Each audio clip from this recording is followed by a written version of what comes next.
Will Caden's nickname was Stompy. Chief O'Brien serves potato casserole to Keiko, and Lieutenant Worf doesn't trust Cardassians.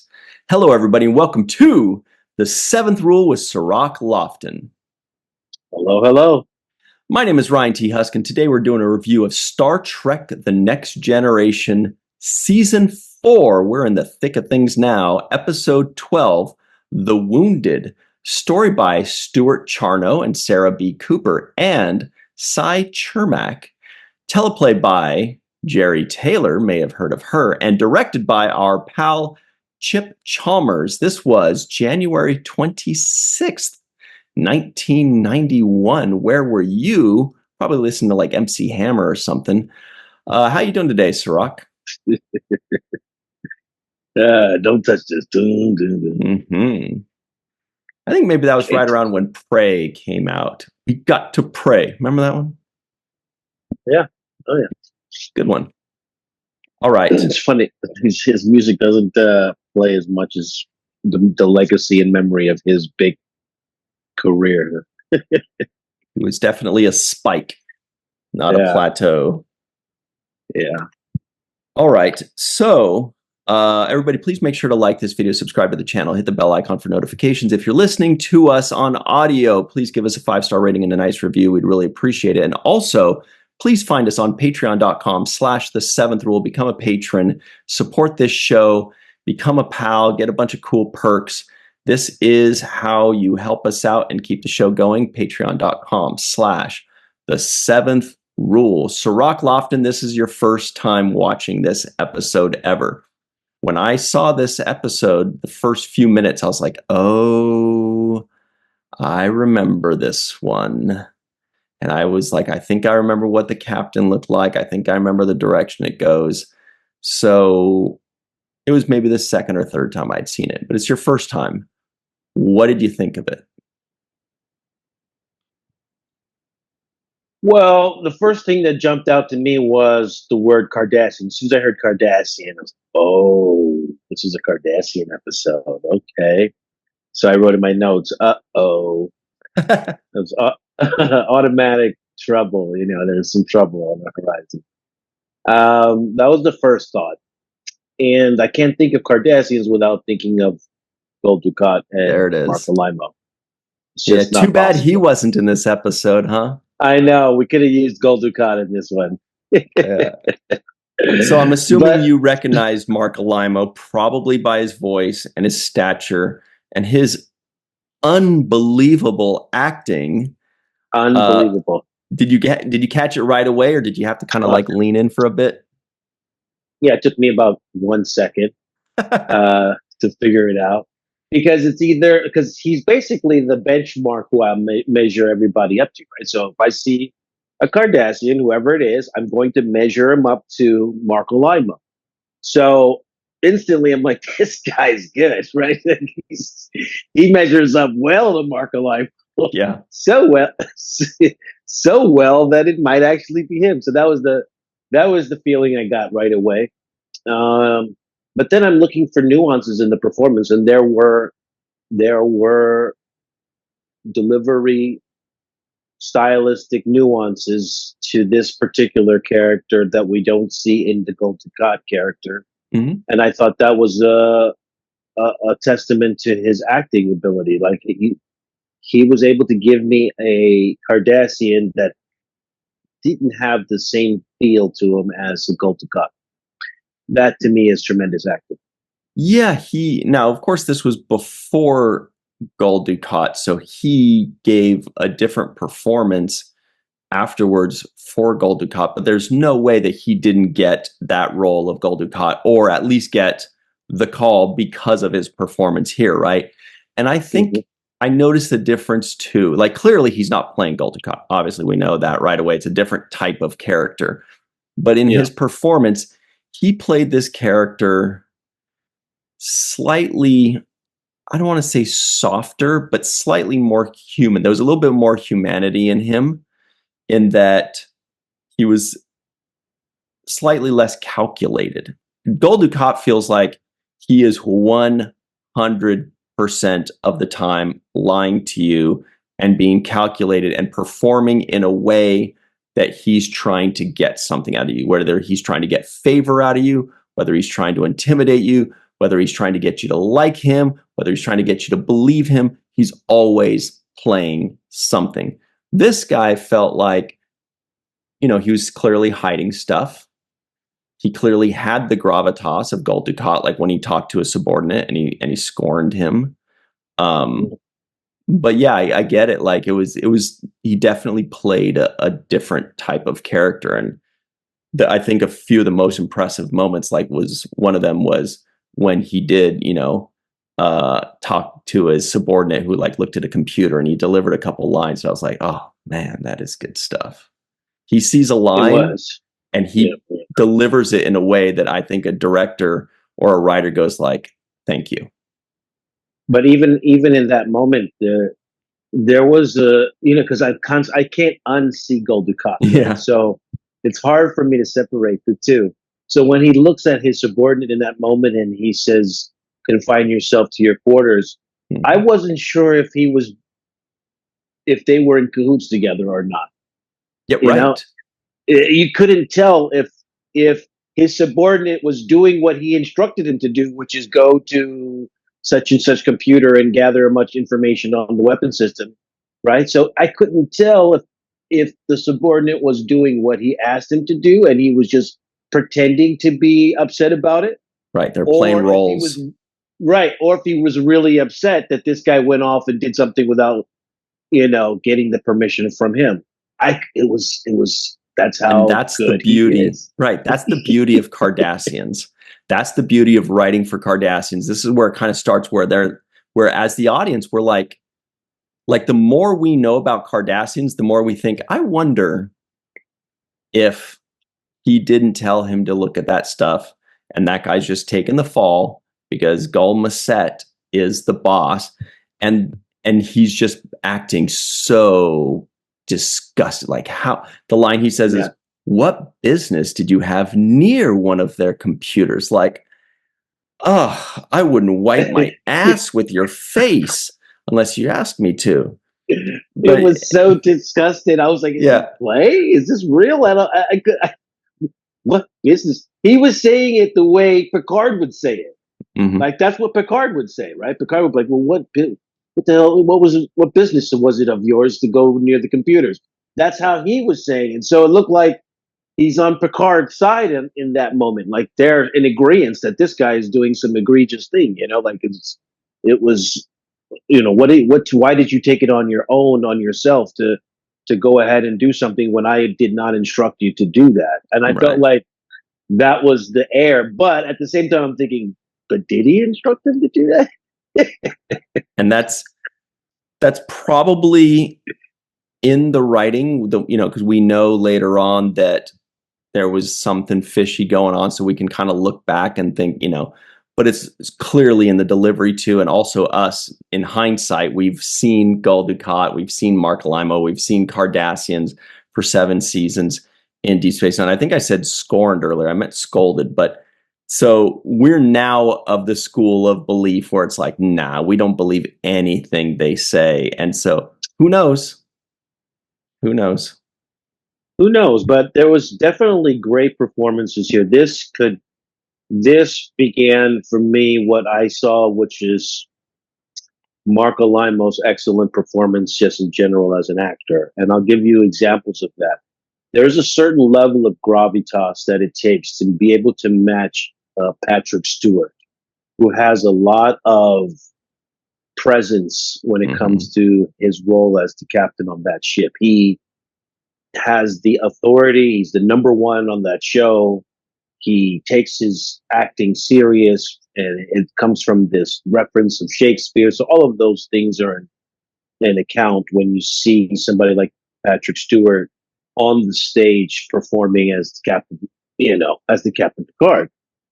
So very few people I've seen so far have been able to guest star on this show and match that level of gravitas, and to the level where he's somebody that is formidable as an opponent or as an intellectual. We saw a little bit of that with Q. I think Q's character was able to match the gravitas and also the intellect and play on that aspect of Picard. I think a little bit with the Klingon high council guy. What was his name? Gowron? Not not Gal, the one who Right. basically Before dies that, I don't remember before his name. Galron. But you know who I'm talking about. He's an Yep. older actor, and he's Yep. he's definitely has that kind of.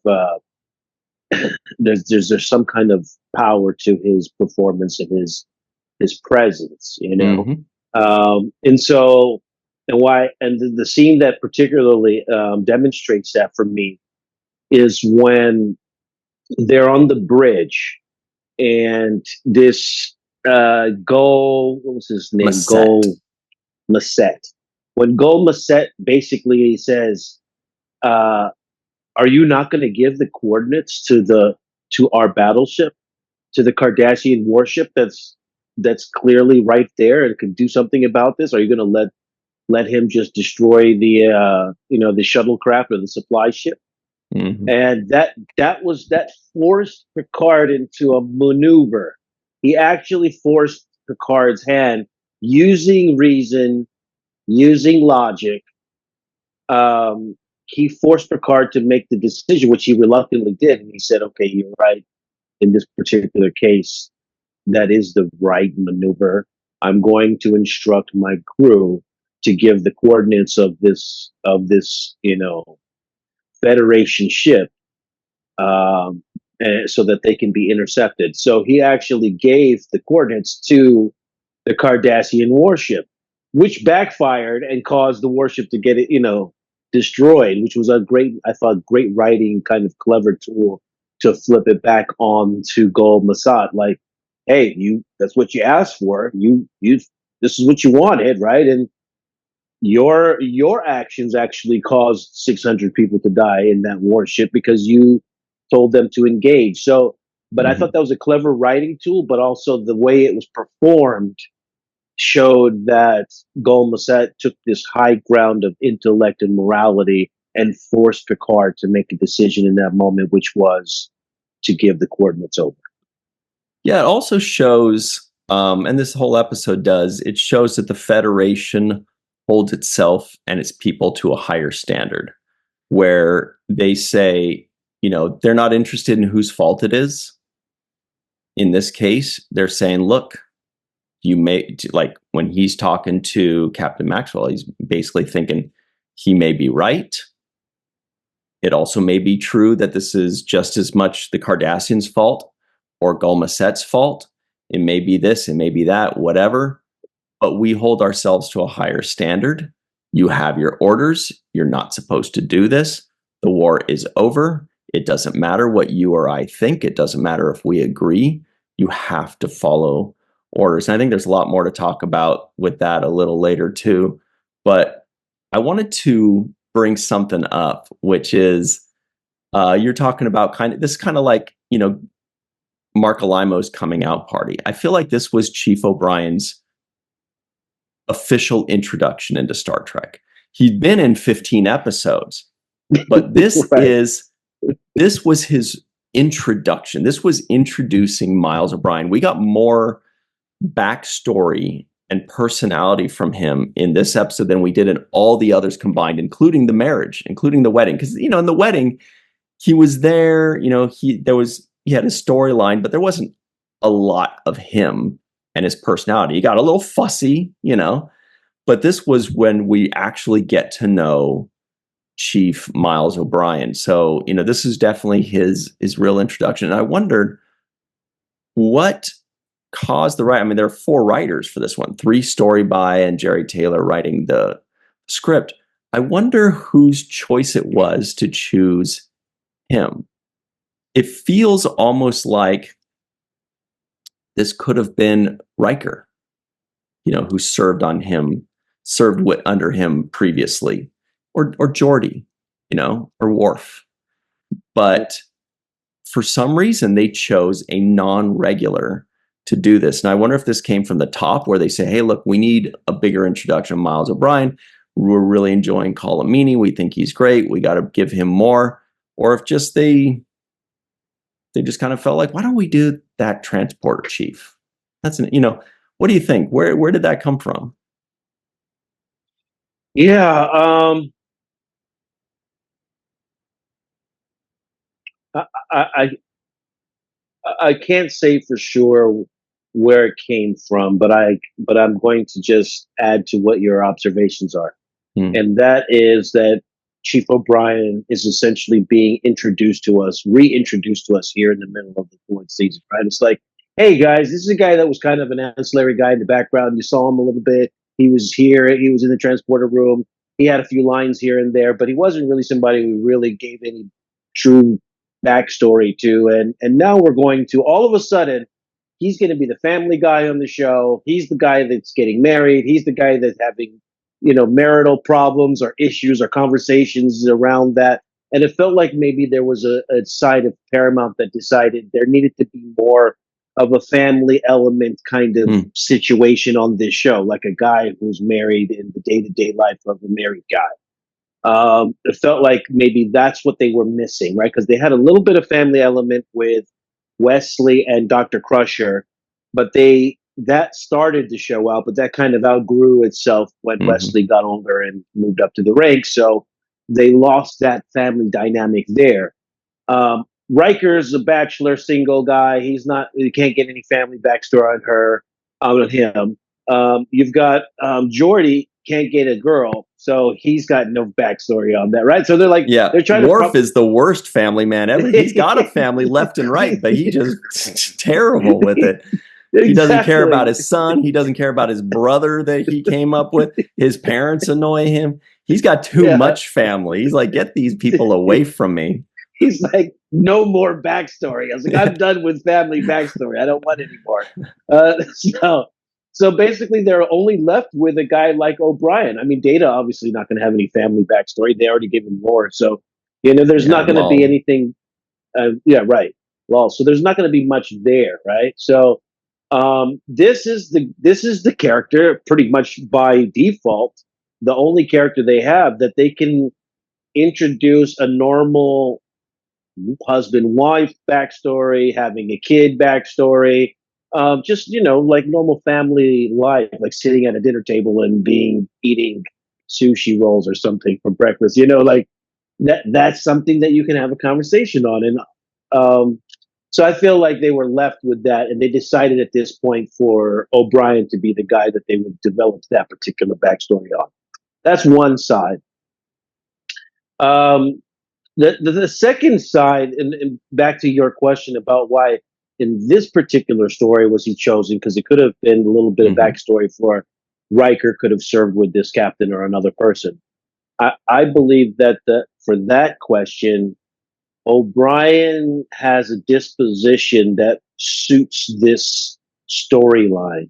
He could be the grumpy guy that tells the Cardassians in the turbo lift, I don't want to go hang out and have drinks with you. It's what I do on my time is my business. That's suitable for his character type, right? Somebody else might have been like, maybe Riker would have tried to be more diplomatic in that situation and said, okay, yeah, well, if he maybe had a different answer, but it would have been more of a diplomatic thing. It wouldn't have been like, you guys annoy me, right? Yeah. That's one side of why he fits good into this. And also there was like, there's a level of racism that we accept from O'Brien because of that, because of his grumpy disposition.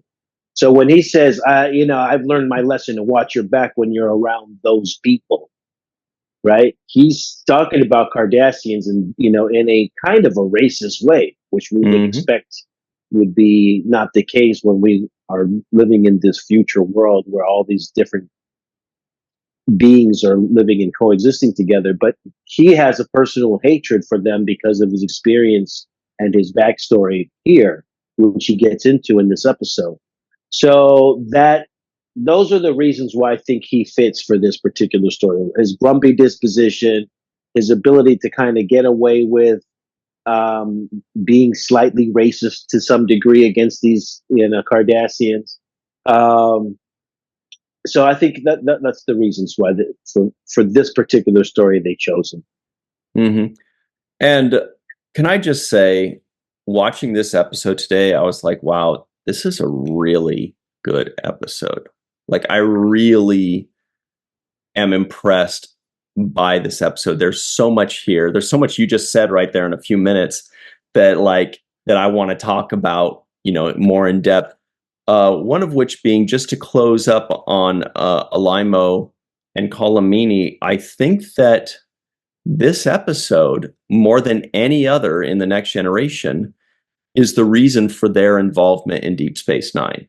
Obviously, for Mark Alimo, it's clear that this is the reason why he got into Deep Space Nine.